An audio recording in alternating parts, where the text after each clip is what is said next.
Hello everybody, welcome to this RMA webinar. Today me and my colleagues will tell you a little bit more about economic statecraft, the strategies, the tools and the responses. My name is Nick, and as you can see on the slide I have a background in economics, and today I will be presenting with my colleague Sarah, who is a China specialist, and my colleague Eleftheris, who is a political science specialist. Our project is called the Economic Statecraft of China and is sponsored by the Royal Higher Institute of Defense and supervised by Professor Sin Dubois and Professor Jonathan Holslag. So first of all, let me tell you what economic statecraft exactly is. Economic statecraft is the use of an economic instrument to obtain a foreign policy goal. So it's clear that it's an instrumental relationship where an economic tool is used to obtain a certain goal in the field of foreign policy. Actually, there's a widespread consensus on this definition in the literature. We did some research on it, and about 87% of the literature complies with this definition. Nevertheless, there are some other interpretations. Some scholars interpret it as an economics tool for an economical goal, or a foreign policy tool for an economic goal, but there is no consensus on this. This is actually not shared in the literature. So it's really the use of an economic instrument for a foreign policy goal. Economic statecraft doesn't always have to be a sanction. This is negative economic statecraft, so it's more a punishment. It's the stick, but there's also the carrot. There's also positive economic statecraft. We will see some examples later. And then I also have to mention that the foreign policy goal doesn't always have to be geopolitical, geostrategic. It can also be the use of an economic instrument for to enhance human rights or to enhance the environmental policy of another state. Most economic statecraft, however, is geostrategic, and the ones that have been talked about most in literature, it's also geostrategic. Two other concepts that are closely linked to economic statecraft are geoeconomics. We consider geoeconomics the international economic relations considered from a geostrategic point of view. So certain forms of economic statecraft could also be considered geoeconomics, but not all of them. And then there's also a part of geoeconomics that is not necessarily economic statecraft, because for economic statecraft it really needs to have the instrumental relation. Geoeconomics can also be, for instance, the consideration of strategic supplies, which is not an instrumental relation, so it's not economic statecraft. Then you also have economic security, a hot topic these days. This concerns the risk of economic losses and protection against such risks. But these risks can have all kinds of can come from all kinds of actors. Or non-actors, such as natural disasters, nuclear disasters, or even migration shocks. Nevertheless, as with geoeconomics, what's been talked about most these days is economic security related to economic statecraft and geoeconomics. Go to the next slide. Economic statecraft is employed most of the time over three vectors that have to see with international economy. The first one, represented by the ship on the slide, is international trade. Some examples are, for instance, export restrictions or import restrictions, tariffs, everything that has to do with trade in goods or services. The second vector is investment. You can see the symbol of the factory. States can block inward investment, or states can also bully multinational companies of other states that are established on their territory. These are all examples of economic statecraft where the vector is investment. Then you also have the monetary and financial vector. This can be, for instance, the manipulation of exchange rates, freezing foreign assets, but it could also be a positive one. As I mentioned earlier, there's also positive economic statecraft, such as providing financial aid. And then there's still some other examples of economic statecraft which are more in a gray zone. For instance, corrupting officials, where you use the economic means of giving money to obtain foreign policy goals, but there's not really consensus if this constitutes economic statecraft in the literature. First, I will introduce you to a case study to make it a little bit easier to grasp the until now quite abstract concept of economic statecraft. China considers, as most of you might know, Taiwan as part of its country.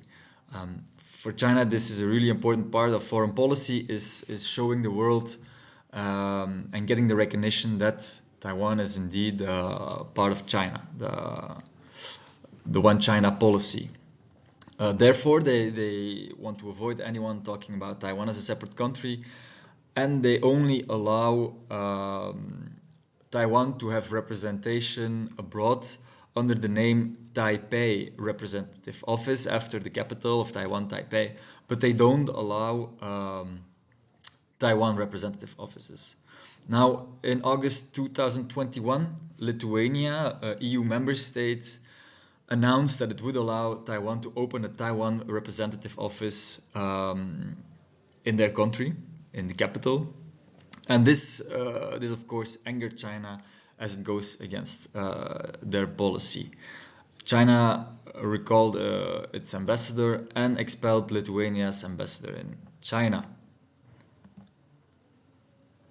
So here you can see that Taiwan indeed opened the Taiwanese representative office. Then, as a further reaction to the expelling diplomats and so on, China also restricted imports from Lithuania.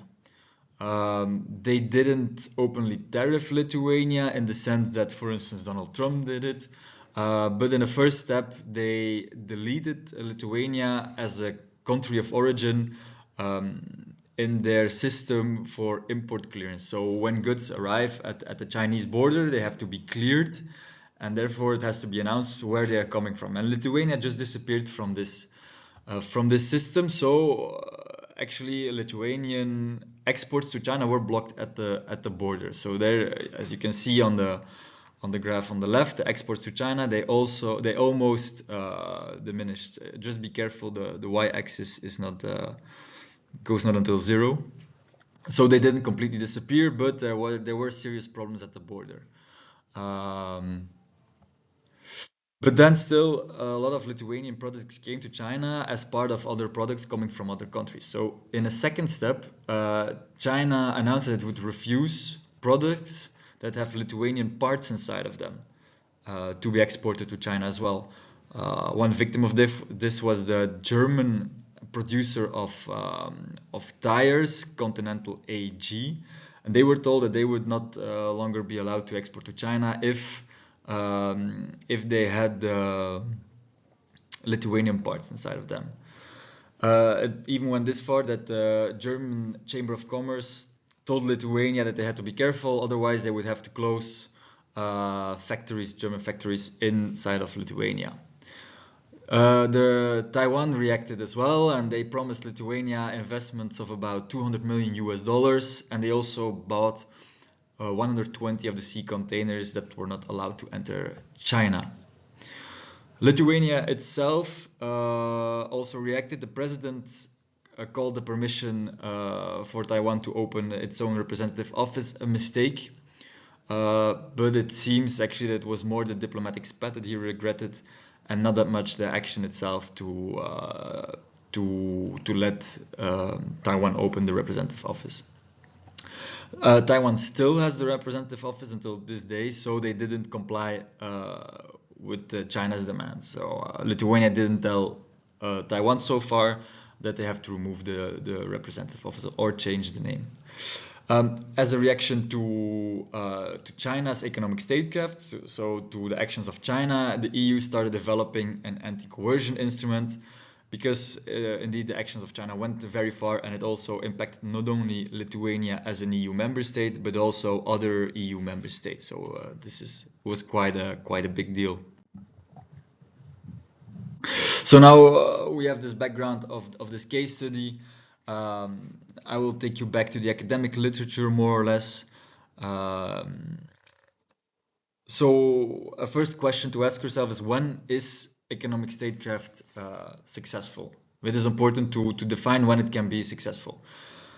Most will say, and this is also something you find in literature, economic statecraft is successful if the target complies with the demands of the sending state. So in this case, it would be if Lithuania indeed changed the name of the Taiwan representative office to Taipei representative office, or they told Taiwan to take its representative office away. But there are some nuances to be made. First of all, economic statecraft can have multiple targets. There doesn't have to be just one target. It can, for instance, also be a signal to other states. For instance, in the case of Lithuania, one could say that it's most of all a message to other EU member states or other countries worldwide, that China will take measures if they open a Taiwan representative office. It can also be, it's also a message to Lithuania itself, but also to other states. So it's not always clear who is the target. In this case, you could argue that the target is not only Lithuania. Then in addition, the success of economic statecraft is also a matter of degree. It's not 1 or 0, it's not successful or unsuccessful, but you can obtain some results while failing to obtain some other results. As I said, Lithuania still has the Taiwanese representative office, but China sent a strong message. In addition, it also showed that it was tough. It was willing to fight for the recognition of the One China policy. So you cannot say that it failed entirely. Then also you have to compare economic statecraft to the alternatives. In this case, Lithuania had already had its ambassador out of China removed, so the diplomatic channel was already tried, it didn't work. A military intervention in this case might go a little bit too far. China was not willing to start a war with Lithuania and then NATO over this incident. So economic statecraft in this case was just the best alternative, and therefore you cannot just compare the successfulness of the economic statecraft to military use, for instance. Then I already mentioned it earlier, but there's a part of economic statecraft also sending a message. For a country, it's important to communicate what's important to them, and to act off, show some resolve, such as in the case of Lithuania. China clearly communicated with this action that it takes the One China policy serious, and that they're a tough cookie, that they will fight for this, and that they're willing to use their economic power to obtain the foreign policy goals. As a last point, I also have to mention that the long-term and the short-term consequences of economic statecraft can be different. Military use, it's immediately. If you bomb a city, it's destroyed in seconds, maybe minutes. But for economic statecraft, for sanctions to really hurt the country, it can take a long while. And this is something we definitely see in the case of Russia, the sanctions against Russia and the ruble that went up and down as a consequence. It went down in the short term, then it got up again a bit, and now it was slipping away again.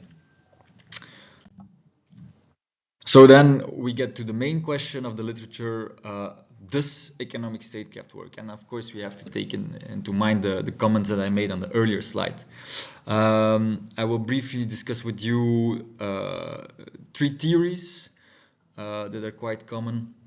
The first one is about strategic interests and stateness.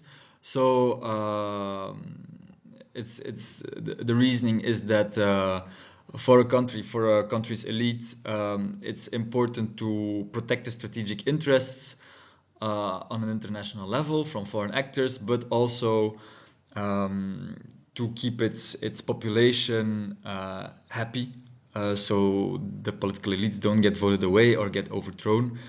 So therefore, the success of economic statecraft will depend on the impact it has on the strategic interests and on the level of stateness of the country, which means how strong the institutions are.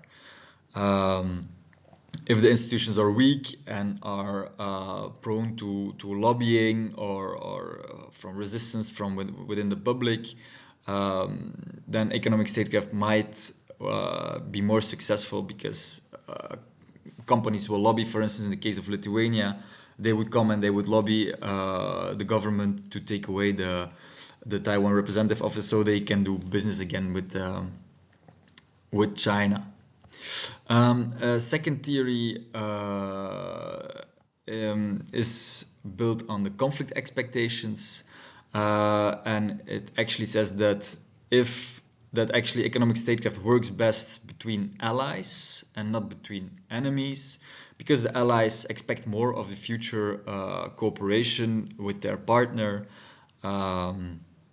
They will more easily comply with the demands of the partner if they use economic statecraft. If the sending party is already an enemy or a strategic rival, as some would say, then economic statecraft is not as likely to work, because the receiving state on who the economic statecraft is applied will already expect some conflict in the future, and also will have an interest in trying to act tough towards the other actor. Then there's a third theory that actually stresses the relation between the government and of the sending state and its commercial actors.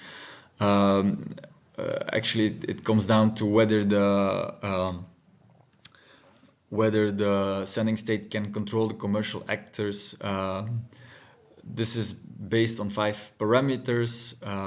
First of all, the unity of the state. If the state has some disagreement within itself, then the economic statecraft will not be as powerful. I'm talking about the sending state, of course. So in this case, if China would be divided, economic statecraft would have not been so powerful. It depends on the goals of the state and the economic actors. If they overlap, if China's companies said like, okay, but we still want to import from Lithuania, it will be harder to enforce the economic statecraft. It depends on the market structure. If there's too many companies, then it will be hard to control all of them. If there's only one company to control, then this company itself will have a lot of power. But if there are just a handful of companies, what in economics we call an oligopoly, then it will be easier to control them. And then a fourth parameter is the reporting relationship. If there's a close reporting relationship between the commercial actor, so the company, and the state, it's easy for the state to control this commercial actor, and economic statecraft will be more successful. And the fifth is the relative resources. If the state vis-a-vis the commercial actor has more resources, more manpower, more information, it's probable that the economic statecraft will be more successful. So far for the 3 theories, and I will now give the floor to my colleague Sarah. Hello, my name is Sarah. I'm the China specialist on the team, and in my part I would like to talk a little bit more about the case of Chinese economic statecraft vis-a-vis Lithuania that my colleague Nick already mentioned. That particular case of economic statecraft is an example of what we call economic coercion. And Chinese economic coercion is a particular concern at the moment, as we are going to see. Basically, what happens is that China is increasingly starting to use its economic power to pursue foreign policy interests. And when we think of China's economic power, we can, for instance, mention access to China's market of 1.4 billion people, of which on which many countries and many companies have become quite reliant. Another source of Chinese power is its dominance of supply chains, some of which are quite critical, such as the critical raw materials supply chain. But China also has power, for instance, in terms of the number of tourists that, at least before the COVID-19 pandemic, used to travel the world from China, or the number of students from China that choose universities in other parts of the world. So these are all sources of Chinese economic power that China is increasingly starting to wield. What are the kind of foreign policy interests that China pursues? Well, it's an expanding list, though it's still a limited list. That is because the use of economic statecraft, in this case economic coercion, also brings about some costs to the state that uses the economic coercion. If trade cannot happen normally, then domestic actors, at least some, will also suffer.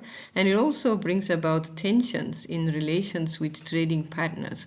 So that sort of puts a limit or a cautionary tale for those who want to use economic coercion. So the scenarios in which China uses economic coercion are limited to a number of foreign policy interests. The list is expanding, but it's really mostly to China's core foreign policy interests, such as, for example, Taiwan, but we can also add issues like Tibet or maritime territorial disputes. And recently we also saw China using it with regard to countries that question the origins of COVID-19.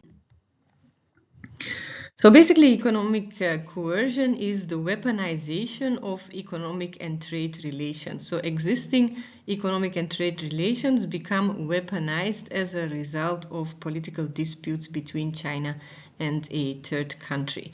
And this idea of this being a form of weaponization was present quite starkly in a speech that European Commission President Ursula von der Leyen gave in the first half of this year on China, where she spoke about China's military posture and put that at sort of the same level as China's policy of economic and trade coercion. So it's really seen as I said, a weaponization, and she was really putting economic coercion on the map here as one of the key concerns that the EU has with China at the moment when it comes to trade relations. Has China always been like this? No, it is actually quite a recent development. Since China decided to pursue opening up and reform in pursuit of economic development at the end of the 1970s, it has actually been originally at least quite cautious in terms of its economic relations with other countries. China felt that it badly needed foreign investment and trade, and therefore put everything to work to build more relations with other countries. So this phenomenon of using economic relations to pursue other interests is a quite recent appearance, and really we can point to the 2008-2009 global financial crisis as a watershed moment in terms of Chinese attitude on these issues. The 2008-2009 global financial crisis made China realize that perhaps its trading partners in the West and also countries like Japan were not as strong as what China originally thought. And the crisis also made China realize that, yes, while on the one hand, China is highly dependent on these countries are also highly dependent on China, and that is actually a source of leverage that China could use over these countries. So it's probably not a surprise that we saw the first high-profile case of Chinese economic coercion against a major market happening in 2010, just after the global financial crisis.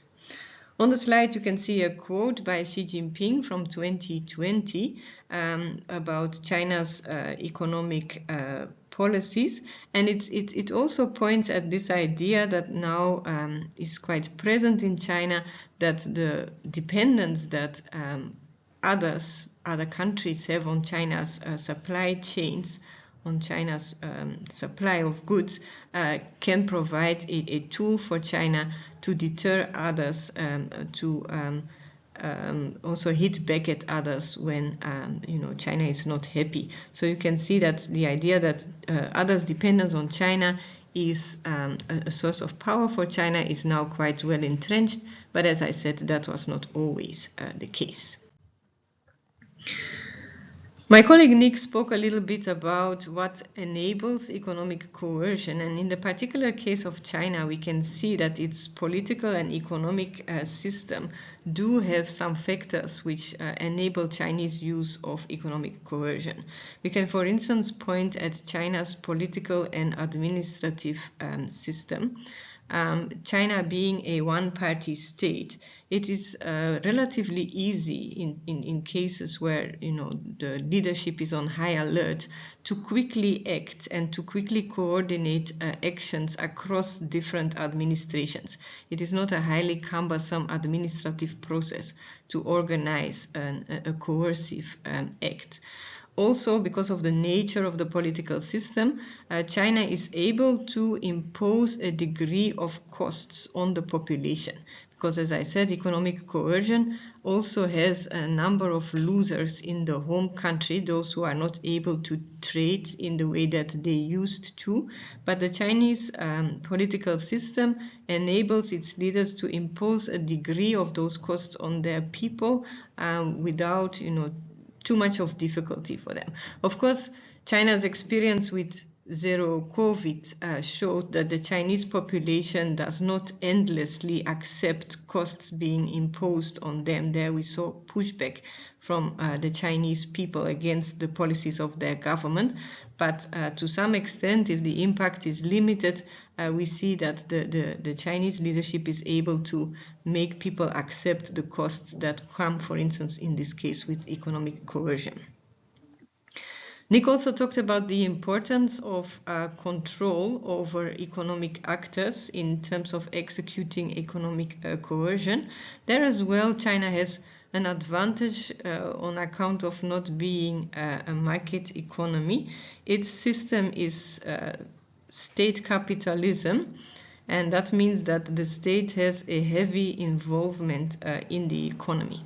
Currently, we are even seeing that China's state capitalism is evolving into what is being called party-state capitalism, because the Communist Party is tightening its grip on the institutions of the state. So we see actually heavy involvement of the Communist Party in the economy, and the Communist Party is therefore able to sort of pursue its interests in coordination with economic actors. These are some of the forms that Chinese party-state involvement in the economy takes. We have still a lot of state-owned enterprises in China.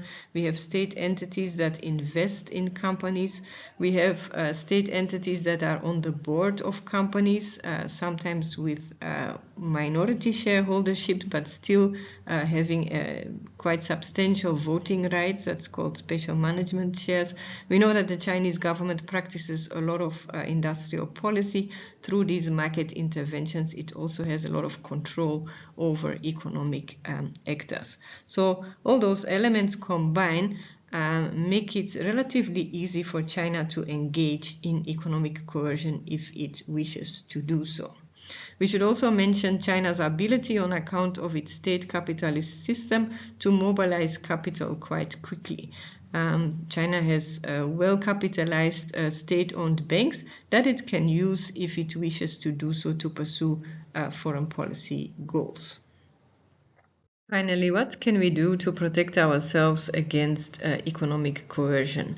Quite a lot of thinking is going into that at the moment, and the signs are clear that we are not powerless against it.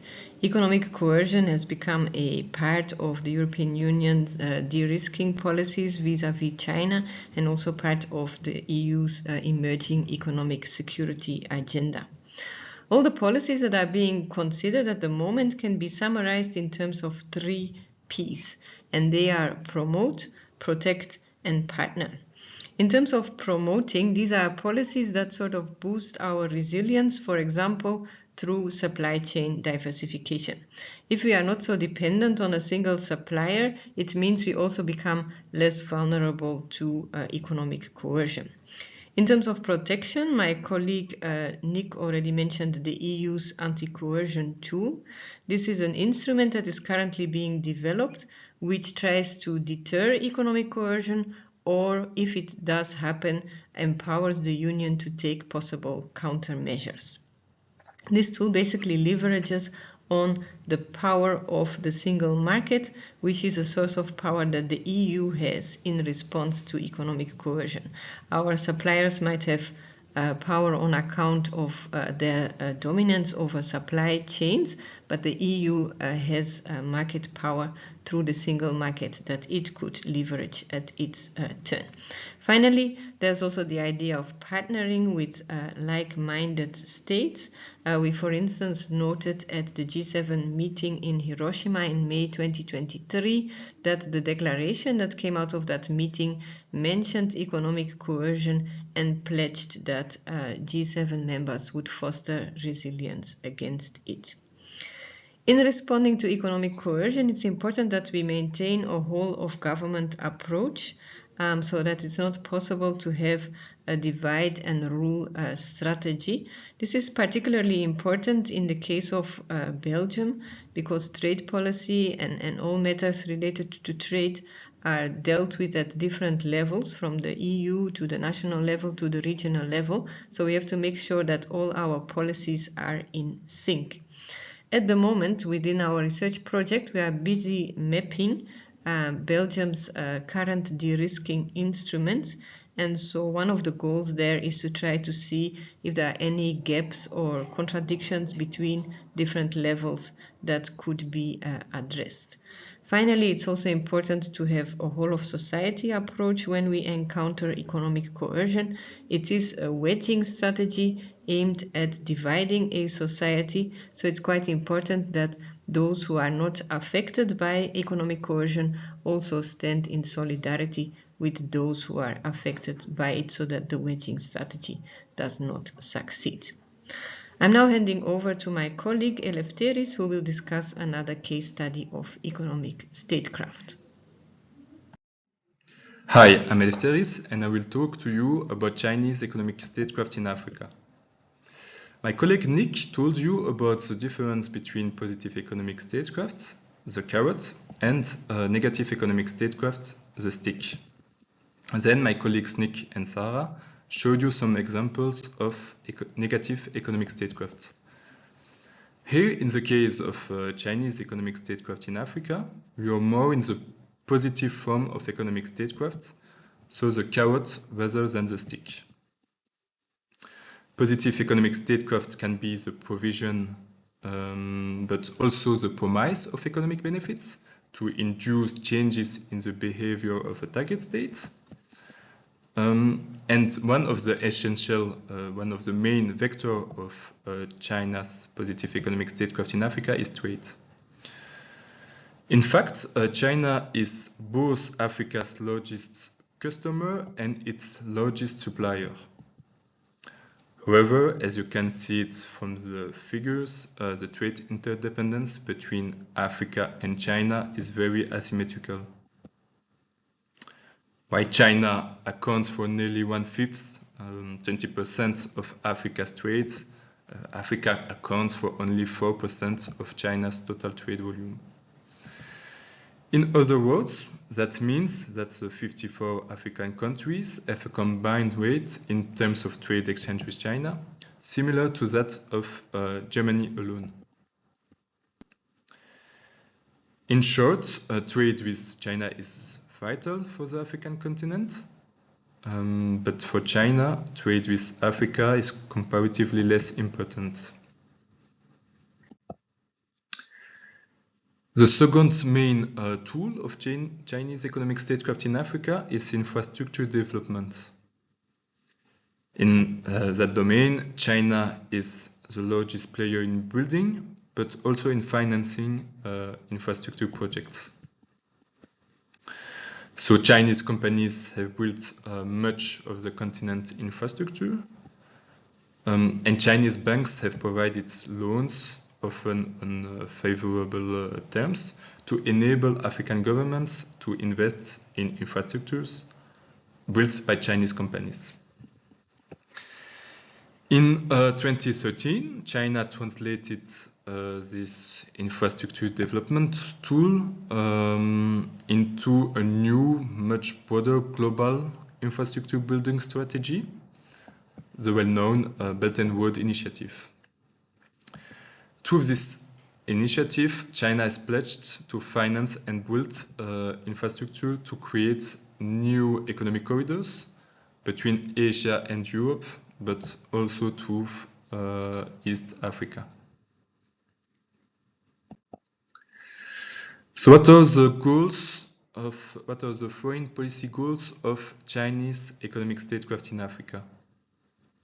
They can be divided mainly in two categories: geopolitical goals and economic goals.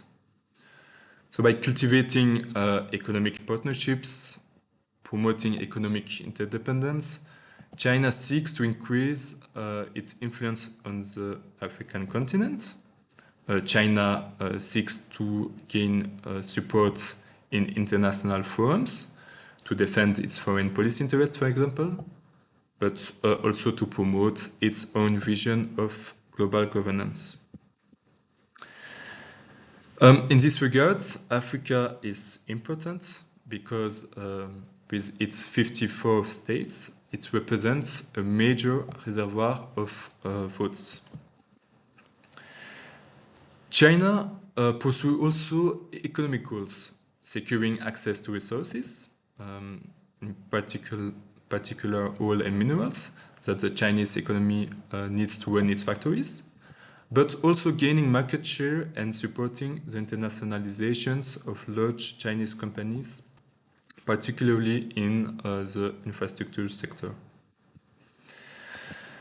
Another important objective, notably through the Belt and Road Initiative, is to change the trade rules and practices mainly developed by the West. My colleague Nick showed you an example of negative economic statecraft regarding China's response to Lithuania on the Taiwan issue. And here I would like to show you an example of positive economic statecraft that was successful on the same Taiwan issue. So first, a few words about the context. So since 1949, there has been a recognition competition between the People's Republic of China, which is mainland China, Beijing, and the Republic of China, which is Taiwan. In that context, the only condition for establishing relations with Beijing, mainland China, is to break diplomatic relations with Taiwan. So it is what Burkina Faso decided to do in 2018. And to explain these gestures, Burkina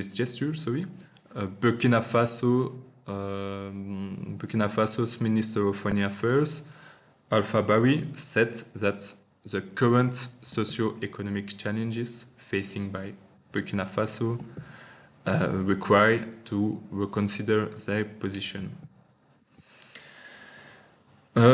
So today, the only African country that still maintains relations with Taiwan is Eswatini, Swaziland, formerly Swaziland.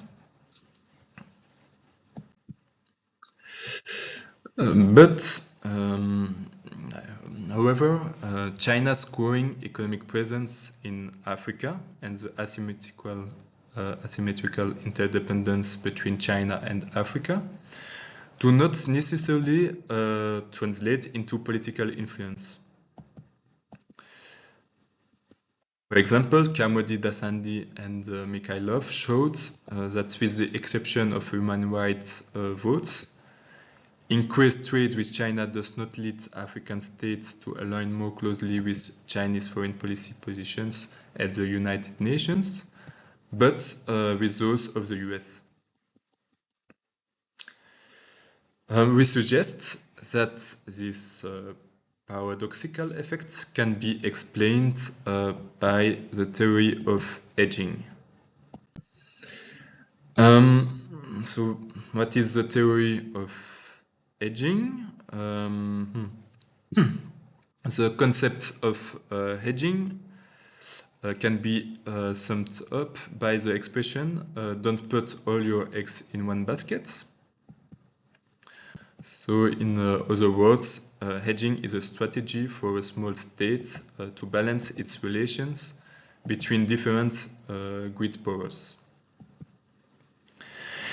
In our case, we suggest that some African states might opt for hedging behavior to avoid becoming over-dependent on one single great power, which is China, and to mitigate the associated risks of loss of autonomy.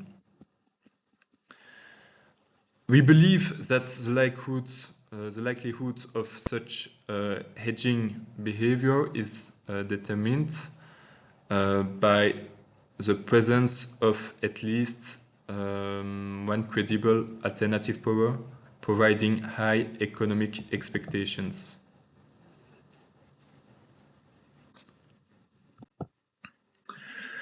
In conclusion, we suggest that African countries heavily dependent on China, facing a Belt and Road Initiative downgrade and so lower economic expectations, will opt for hedging behavior